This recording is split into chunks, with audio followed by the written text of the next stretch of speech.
What's going on YouTube? Welcome back to Sole Vice. I'm Stephen Webb and today I'm going to be reviewing the SB Air Jordan 1 and the NYC to Paris colorway.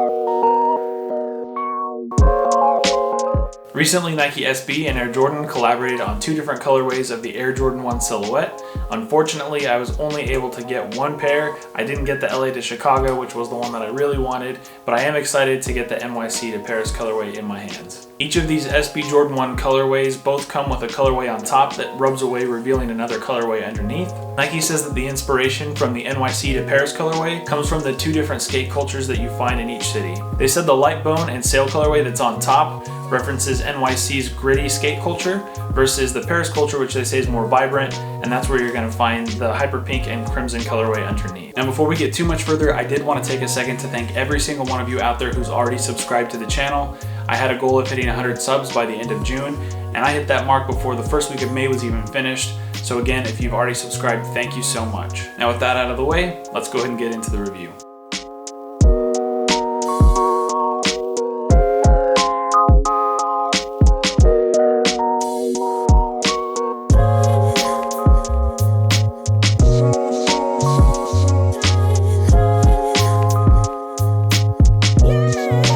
Starting off with the box, you get the same black box with the red Nike logo that you get with most Air Jordan 1s. The tag on the box reads Air Jordan 1 High OG Defiant, and the colorway is light bone, black, crimson tint. And the price on these is a US price of $175, so $15 more than you usually spend on Air Jordan 1s, but I think the upgrades that you get with these make it worth it. Now when you open the box, the first hint that you get that this is a Nike SB collaboration is the paper. The paper you get is the same paper that you get with most other Nike SBs, which is kind of that wood grain looking paper, as opposed to the plain white paper that you get with most other Air Jordan 1s. Now looking at the shoe itself, there's really nothing that's going to tip you off that this is an SB collaboration with Jordan, other than the tag here on the front that instead of saying Nike Air says Nike SB.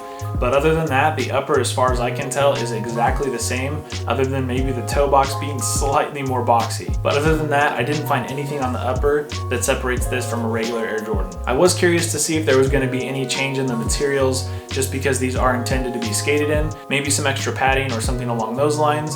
But again, the upper is pretty much the same as any other Air Jordan 1. So of course that means the whole upper of this shoe is made out of leather.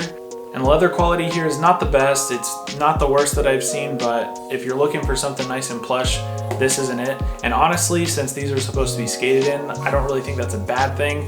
I think if you had really plush, soft leather, that would kind of get torn away by grip tape over time. And I think going with a little bit stiffer leather might actually be a positive on this particular colorway. But then again, I've never skated in a Jordan 1, so maybe if you're used to skating Jordan 1s, let me know in the comments if you prefer softer leather or maybe something a little bit more like this when you're skating. So as far as the colorway on these goes, since I'm not too sure if I'm going to be keeping these or not, I like them, but since I don't have unlimited funds, I do have to be kind of specific with the shoes that I end up keeping in my collection. I won't be stripping away the colorway on top to reveal what's underneath, so I'll just let you know what it turns into. Anywhere that you see light bone leather will rub away to show crimson tint underneath, and anytime that you see black, that's going to rub away to show the hyper pink. Something that I do like is with the cracks that you see in the leather naturally, you will see the colors underneath peeking through just a little bit all over the shoe.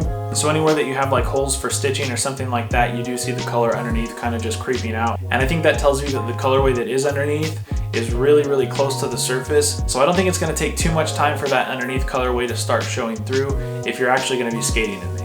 Now if you don't plan on skating in these at all, you are probably going to have to do some extra work if you want that underneath colorway to show through. Some people use acetone to rub away the colorway on top, but I personally think what Foamer Simpson did on his channel with the LA to Chicago pair is the best way to reveal the colorway underneath. He took more abrasive materials and scraped the top away so it gave it more of a worn look, and I think that looks way better than just rubbing away what's on top. So another nice touch with these Air Jordans is you get 4 pairs of laces. They come OG lace with the black pair, and then you get crimson tint, hyper pink, and light bone to choose from as well. Now with the midsole and the outsole, it is the same as any other Air Jordan 1, and it is done in the sail colorway.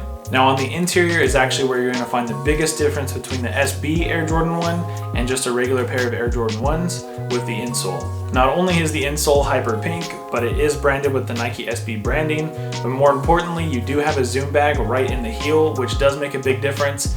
And I would assume if you're skating with this, it would actually make an even bigger difference. I kind of wish that all Air Jordans came with the zoom bag in the heel, But either way, that's the biggest difference I think between the SB Air Jordan 1 and any regular pair of Air Jordan 1s. Now as far as sizing goes on these, for me it's exactly the same as every other Air Jordan 1, which is true to size. I don't know, for you it might be different. I know some people like to size down. There is a little bit of extra room in Air Jordan 1s, but it's not too much that I would want to size down personally. But if you haven't tried on a pair, I would suggest maybe going to your nearest Foot Locker or anywhere else that sells Air Jordan 1s. There's usually quite a few different pairs there. Just pick one and try it on, and however that fits, it's going to be the same as this one. Now as far as comfort goes on these, they are again pretty much the same as any other Air Jordan 1, which for me is on the more comfortable side of Air Jordans. They're not the most comfortable shoe that I've ever worn.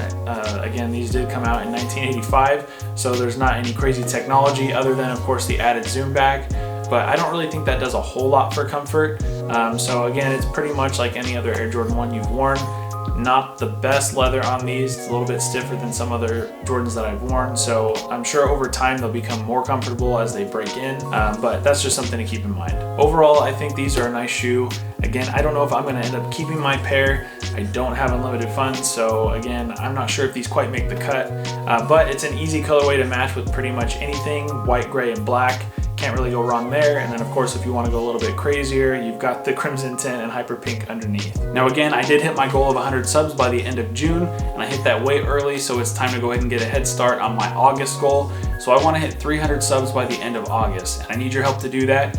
If you haven't subscribed, hit the subscribe button and also make sure to ring the notification bell. That way you're notified when I post new videos just like this. And if you like this video, hit the thumbs up and let me know in the comments, did you end up copying a pair of the SB Air Jordan 1s? Did you get the NYC to Paris pair? Or did you get the LA to Chicago? By the way, if you got the LA to Chicago, I'm very jealous. Congratulations on that. Or did you end up passing both of these by, looking to get something later on? Either way, let me know, and I'll see you in the next video.